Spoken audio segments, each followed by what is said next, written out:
Hi everyone, welcome back to My Gaming Easy. In this video, I'll show you some easy steps on how to change birthday in Roblox. Roblox doesn't allow you to change the birthday manually for accounts under 13 for safety and privacy reasons. If you are 13 or older, follow these steps to change the birthday. Open Roblox on your browser or the Roblox app.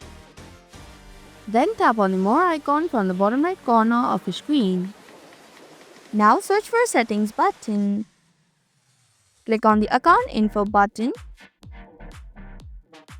Scroll down to Personal section.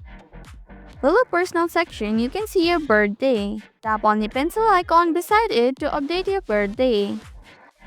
Now enter your birthday. Next, tap on the Continue button. Then enter the 6-digit code that has been sent to your email to verify. Tap on the Verify button after you have entered the 6-digit code. And that's how you can change birthday in Roblox.